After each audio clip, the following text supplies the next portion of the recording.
Buenas noches, otra vez aquí en el búnker trayendo situaciones, personas y personajes que merece la pena escuchar.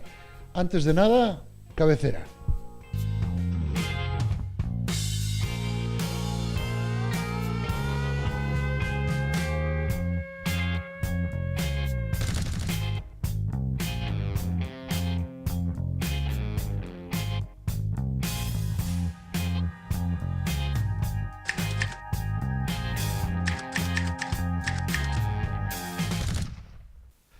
Bueno, pues esta noche estamos con Nacho Loy, Ignacio Loy, que aparte de ser un tertuliano habitual del búnker, también quería indagar yo dentro de su profesión. Él es etólogo o hace, digamos, la psicología comparada. Es profesor de psicología de la Universidad de Oviedo y aparte hace psicología experimental. Buenas noches. Buenas noches. Sé que me confundiría en mil términos. Tienes que comprender que el abuelo ya se le van acabando las neuronas, las dendritas ya no quedan. No te has confundido. ¿Ah, no? Todo bien dicho. Sí, la psicología comparada es una parte de la psicología que funda Darwin, porque Darwin tendemos a considerarlo biólogo, pero en aquellos tiempos no existía la carrera ni la profesión de biólogo, existía la disciplina de la historia natural.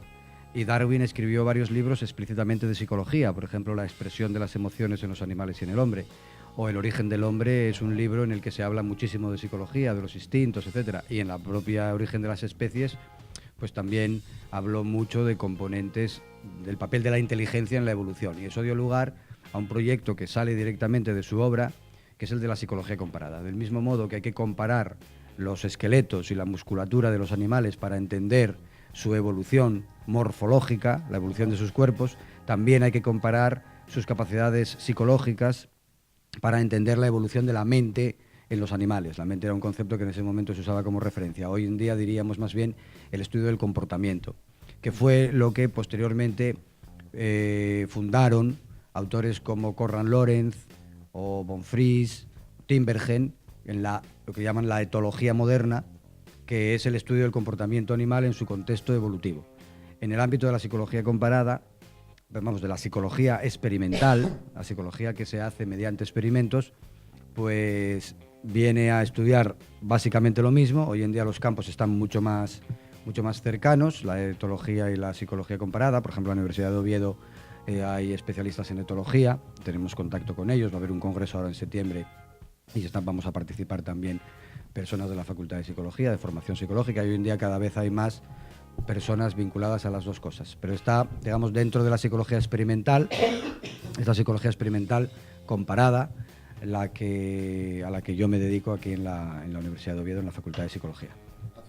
Hace unas semanas estuviste en Jaén. Cuéntame, que saliste por la tele allá abajo, estuviste en los periódicos, en el Faro de Ceuta.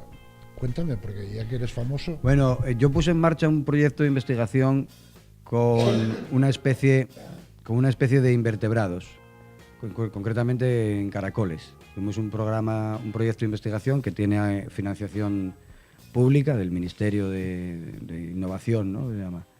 Un proyecto nacional en el que estudiamos la capacidad de aprendizaje de los caracoles. Aprenden a predecir dónde va a haber comida mediante asociación de los olores con la comida, etc. Y esto lo fui presentando en la Sociedad Española de Psicología Comparada, de la que formo parte desde hace más de 20 años, y allí pues algunos otros colegas que estaban interesados en este tipo de cosas pusieron en marcha también algunos proyectos con otras especies.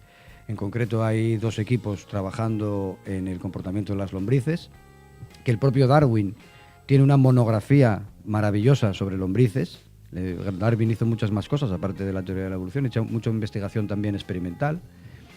Y hay otro equipo trabajando con caracoles en Ceuta, y hay otro equipo trabajando con el gusano de seda y la polilla del gusano de seda, viendo cómo aprenden a poner los huevos en sitios donde donde se les hayan aprendido a poner los huevos allí porque saben que allí van a encontrar comida. Y entonces pues esto hizo que el año pasado ya nos juntáramos 2 o 3 de los equipos de una manera informal para hablar un poco de nuestras investigaciones, ponerla en común, tratar de hacer cosas juntas. Y este año pues el segundo simposio sobre aprendizaje en invertebrados se celebró en Jaén, organizado por la profesora Concepción Paredes. Y allí nos juntamos ya 6 equipos de investigación que estamos trabajando en estas cosas. Esto está creciendo también porque algunas líneas de investigación con estos animales, con invertebrados, son relativamente sencillas. Yo que voy para, no sé si para mayor o para anciano, no lo sé, voy a hacer 60.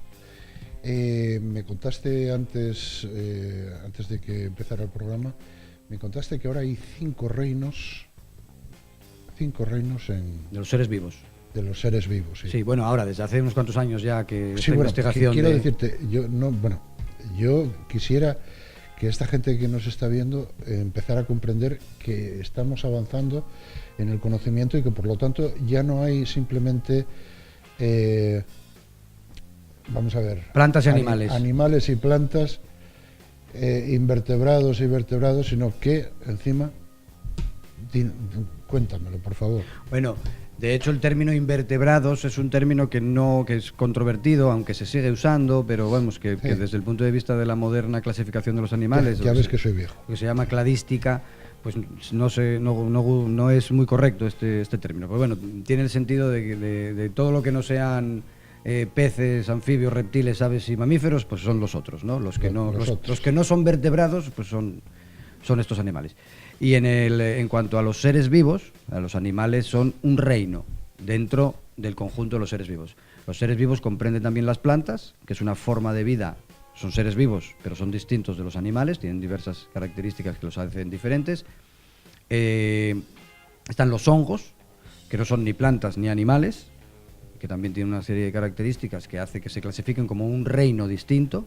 Y están lo que se llaman protistas o protistas, que son pues como el paramecio, la ameba, los células, organismos unicelulares que bueno también pueden formar algunas asociaciones y tal, pero básicamente todos estos 4 reinos que acabo de decir, los protistas, los hongos, las plantas y los animales, están formados, su ladrillo constructivo básico es la célula eucariota, que es de la que está formado nuestro cuerpo también. Es decir, que es otro reino aparte. No, son células con núcleo. Es lo que son las que constituyen nuestro armazón de todos estos seres vivos, es ese. Pero hay otro reino que está formado por seres que tienen unas células más simples que estas, que son células sin núcleo y que se llaman moneras.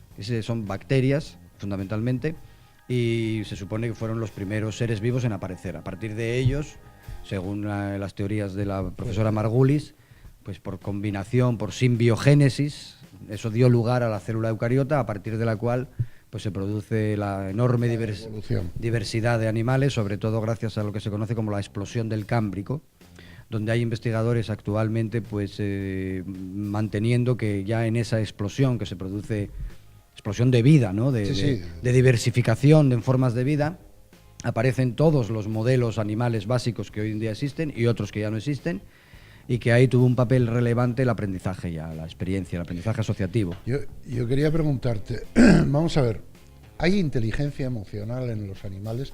Cuando vemos el comportamiento de, por ejemplo, animales domésticos que tenemos en casa, un gato, un perro, incluso vemos al toro en la plaza, ¿el toro sufre? Sí. Darwin ya escribió un libro que se titula La expresión de las emociones en los animales y en el hombre.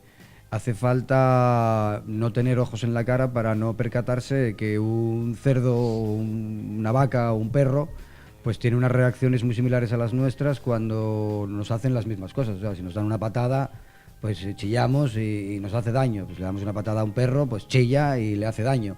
Y es la misma reacción que tenemos nosotros. Es que yo creo que el error es pensar que lo que ellos hacen, lo hacen por razones distintas a las que lo hacemos nosotros. No, es que nosotros tenemos emociones porque somos animales. Sí, porque somos ellos. Efectivamente. Y nosotros, los seres humanos, somos inteligentes porque somos animales. No somos humanos porque seamos inteligentes. sea, somos inteligentes porque somos animales. Porque el ser inteligente es una característica de todos los animales. El animal tiene, entre otras cosas, un animal, aparte de células, membrana y un núcleo, todo animal, todo animal tiene cierta capacidad de adaptación al medio. Y esa capacidad de adaptación al medio, basada en la experiencia, lo llamamos inteligencia.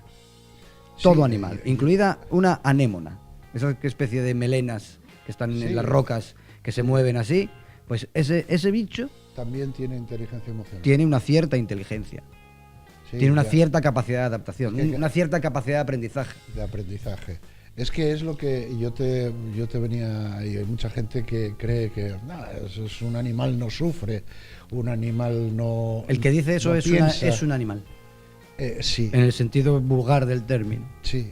Un animal sufre por el hecho de serlo. Pero esto es algo que no sabe mucha gente. Por ejemplo, el fundador de la corriente de pensamiento de los derechos de los animales, que es un filósofo llamado Singer, escribió un libro en los años 70 en el que afirmaba que los moluscos bivalvos no tenían sensibilidad. O sea que hasta la escala evolutiva del molusco bivalvo podríamos comerlos. Las almejas, por ejemplo, las navajas o los mejillones. Esos son moluscos bivalvos que tienen dos valvas. Pues que estos los podíamos comer, decía el defensor de los derechos de los animales. Bueno, yo creo que podemos comer muchas más cosas, porque esa es otra cuestión. Son univalvos. Son univalvos, pero también los podemos comer. Vale. Pero en Asturias pues también comemos gocho, ¿no? Bien. Sí. Eso no quiere decir que no tenga sentimientos, quiere decir que el ser humano es un animal que come a otros animales, también puede vivir sin comerlos, y esta es una cuestión que hoy en día está muy debatida. Y una cosa es lo que uno quiere hacer como decisión personal y libre, que puede hacer lo que quiera, y otra cosa es que se diga que a un ser, si sufre, no lo podemos comer. Esto es falso, porque tenemos bacterias en nuestro interior, tenemos animales, hay animales que comen a otros animales, hay animales que son parásitos de otros animales. La vida animal es lucha, es adaptación, es inteligencia, es supervivencia. Y una cosa es que critiquemos los sistemas de explotación animal de carácter ultracapitalista en los que se está explotando a los animales de una manera... 15.000 gallines en un gallinero. De una manera loca, y apostemos por una explotación animal más ecológica y que respete la vida de los animales, etcétera. Y otra cosa es que nos neguemos a comerlos porque tengan sentimientos. Un león va a seguir comiendo gacelas y cebras y lo que pille por ahí. Sí. Y a veces a un humano. Yo hay otra cosa que quería preguntarte. ¿Qué inteligencia podemos encontrar en las plantas? Pues precisamente en los últimos años, aunque también es una cuestión muy controvertida, pero concretamente en 2016, un equipo de investigación australiano, liderado por una profesora, la profesora Mónica Gagliano, han publicado datos claros de condicionamiento en brotes de guisantes. O sea, se puede condicionar a los guisantes para que crezcan en una dirección de una estimulación que inicialmente no les producía ese cambio. Vamos a ver. Se empareja, sí, lo explico muy fácilmente. Se hace que la plantina del guisante crezca y se le pone un tubo en forma de Y. Sí. Y se pone el guisante, la plantina, en el pie, Entonces, en los dos brazos, en uno de los brazos se pone luz, tiene movimiento fototrópicamente positivo, es decir, se mueve hacia la luz el brote al crecer, y se le añade en ese brazo el soplo de un pequeño ventilador. Cuando esto se hace varias veces y después se prueba, cambiando de brazo donde se presenta el soplo, pero sin la luz, el brote crece hacia donde está el ventilador, cosa que no hacen si no hay esta experiencia. O sea, perdona que te corte. Es como el perro de Pavlov.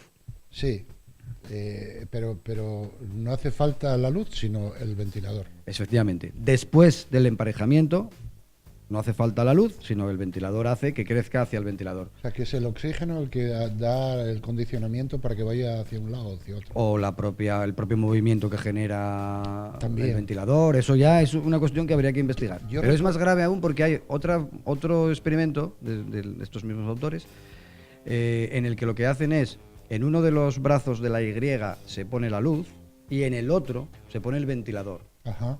Y en la prueba, la planta crece sin la luz, la planta crece hacia el brazo donde no está el ventilador. que eso es más grave aún. Eso es aprender que el ventilador señala el sitio contrario al que tengo que ir. Y también han publicado datos sobre esto. Pero eso no significa que nuestro ficus nos escuche cuando le hablamos. A eso viene lo que hablábamos antes, que era un experimento que se hizo hace muchos años, cuando a mí me llegó ciertas noticias.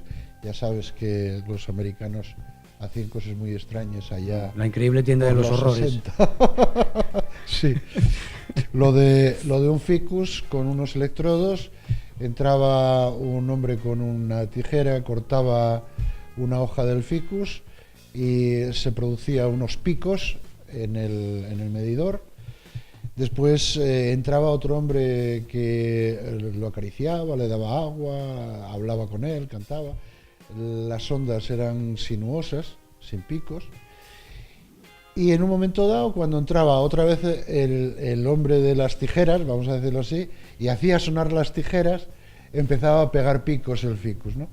Entonces, como tú bien me decías, bueno, ¿y esto qué prueba hay, no?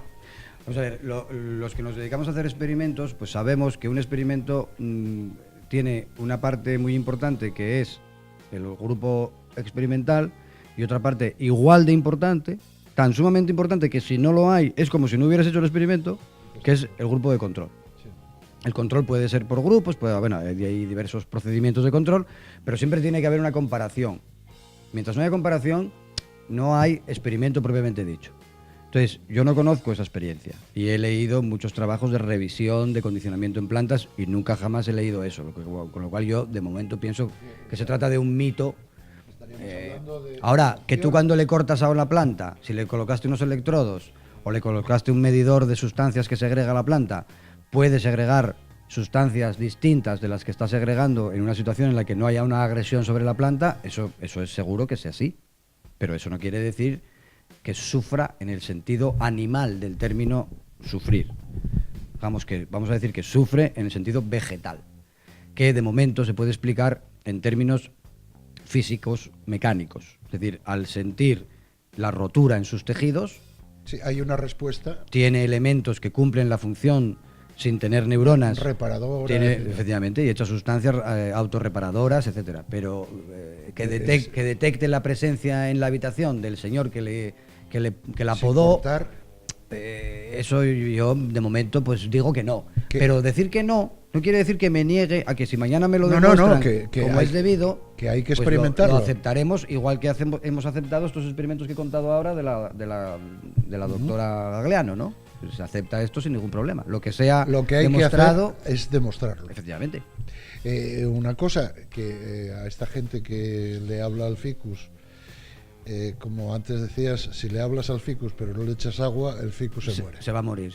Va a morir. Pero que hagan el experimento si quieren. Pero la cuestión tú háblale con mucho cariño durante un mes y no le eches nada de agua y yo creo que se muere. Pero eso yo lo mismo, que doy mucho cariño a un chavalín pequeño, pero no hay de comer. Un bocadillo de chorizo por la tarde, a media tarde una merendina.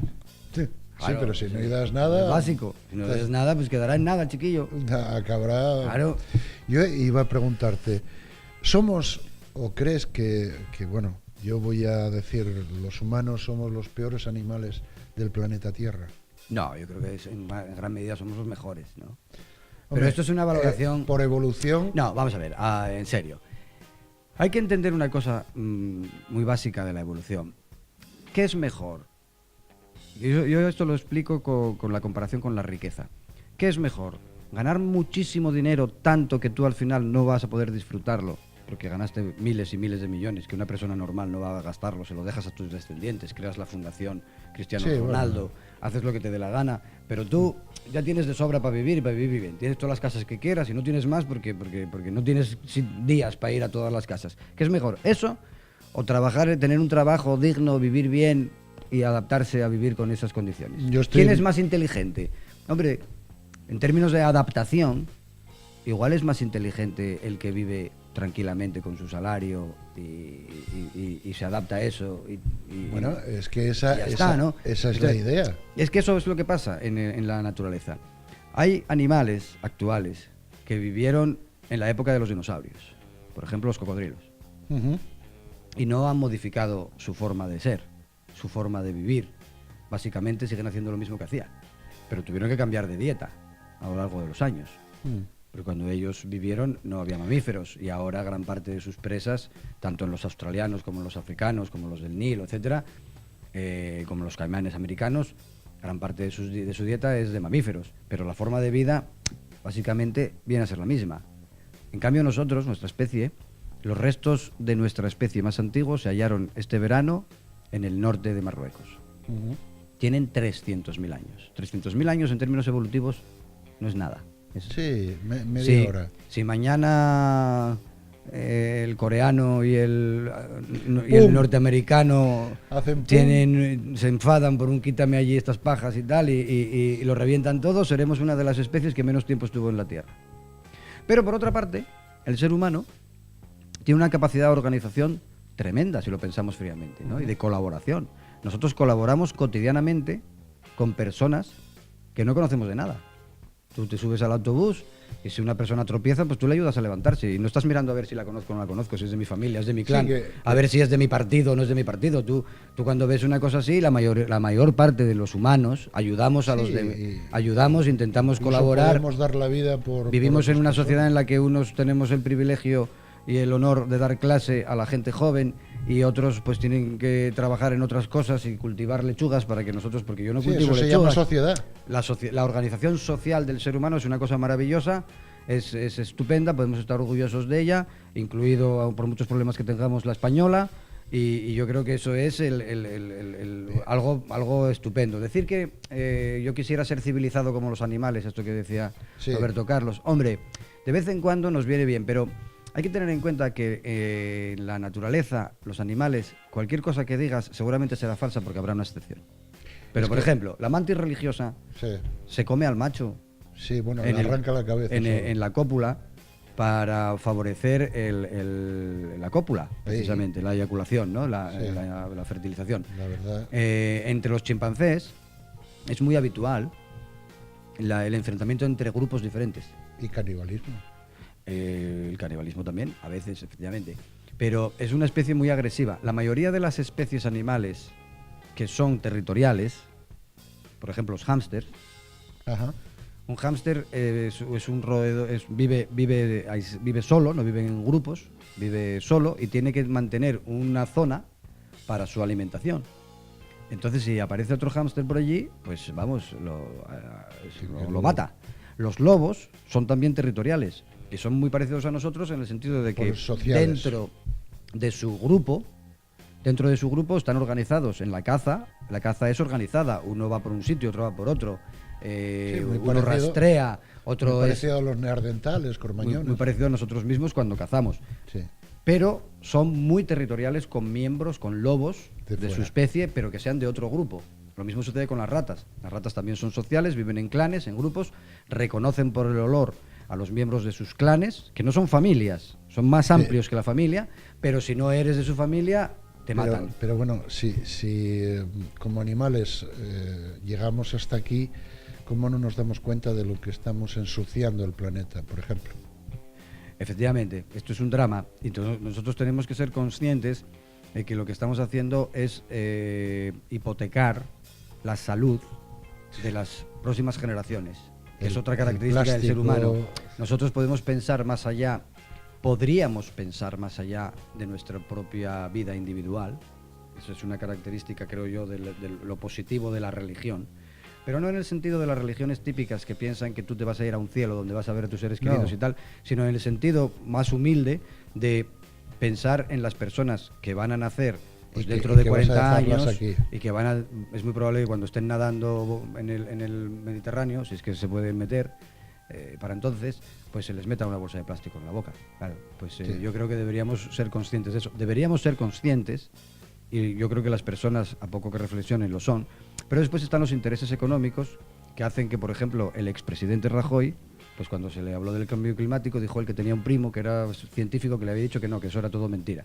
Y solo mentalidades muy primarias y que están muy mediatizadas por los intereses son capaces hoy en día de negar la realidad del cambio climático y el drama que se está produciendo con respecto al control del medio ambiente, ¿no? Y pero el respeto al medio ambiente. Eso ya se vio cuando dijo que del Prestige estaba saliendo un hilo de plastilina. Bueno, sí, eso es bueno, eso es otra cosa. Eso es que estaba de ministro y tenía que decir eso, pero lo del cambio climático nadie le obliga a negarlo. Hay un cambio climático. Está clarísimo, vamos, nadie lo niega. Y como evolutivo, como nuestra especie evolutiva, podremos acostumbrarnos, si llega ese cambio climático, habrá especies que, bueno, habrá especies. Una vez un biólogo me dijo que había especies que no conocíamos y que se habían extinguido. Vamos a ver, hay una zona en el planeta, que es la selva tropical, donde la densidad de especies, tanto animales como vegetales, es tal que muchas de ellas se sabe que no están descritas, porque todos los años se descubre un porcentaje de ellas, y los ecólogos tienen calculado aproximadamente el porcentaje de ellas que estarán, teniendo en cuenta las nuevas que se descubren cada año y las zonas. Hay una densidad de especies tan grande que muchas de ellas pues no están descritas y se van describiendo, de especies tanto vegetales como animales. Sí, sí. Sin embargo, se invierte miles de millones en lanzar programas espaciales para detectar vida fuera de la Tierra. Hombre, eso es un poco absurdo. Si hay vida aquí sin estudiar y tenemos personas humanas a las que podríamos alimentar, porque hay capacidad para que todos nos alimentemos, y sin embargo por problemas políticos hay más de 1.000 millones de personas con problemas de hambre en el mundo, 800 millones, no llega a 1.000. Hombre, yo creo que tenemos que solucionar esos problemas antes, ¿no? Y crecer de una manera más homogénea, más unitaria, y preocuparnos de la vida que hay aquí, que la estamos destrozando. Aunque no estoy en contra de que se busque la vida en otro sitio, pero vamos a estudiar lo que tenemos aquí seguro. Sí, el poder hallar vida inteligente en la Tierra es el primer factor que deberíamos tener. Hay vida inteligente en África, sí, muriéndose de hambre. En Siria. Efectivamente, en Siria es por otro motivo, pero bueno, también por hambre. Pero por hambre. Por desplazamiento, sí. Y por bombas. Nacho, yo agradecerte mucho el haber estado conmigo hoy aquí dando una clase magistral de etología, o podemos decir también psicología comparada, o como lo quieras muchas decir. Gracias a vosotros por la invitación. Porque es interesante, y sobre todo nos faltaron los hongos, que también aprenden. Sí, bueno, pero ya hablamos de los reinos animales. Fíjate. Y encima me faltaron los caracoles tuyos que quería. Y los unicelulares también aprenden. Sí, claro. Hay ya demostraciones claras de aprendizaje en paramecios. ¿Estás abriéndome una puerta o una vía a otro programa? Vale, sí, no, cuando quieras. tenemos programas para dedicarle uno a cada reino, por lo menos. Pues sería maravilloso. Sería maravilloso, porque además yo soy un preguntón y soy muy curioso, y por eso, curioso de guapo no, ya ves, curioso de preguntar. Nacho, muchísimas gracias por estar aquí. Gracias a vosotros. Sigue adelante, porque yo creo que tu experimentación nos va a dar buen resultado de aquí a un futuro, y podemos, por lo menos, decir que en la facultad hay vida inteligente. Sí, en todas. Muchas gracias. Bueno, compañeros, como os decía, ya veis que podéis comer carne, y aquellos que no comen carne, que solo comen lechuga, que se den cuenta que también sufre la lechuga. Con esto y con un bizcocho, como siempre os digo, hasta mañana a las 4, a las 5 e incluso a las 8. Mañana nos vemos. Hasta mañana.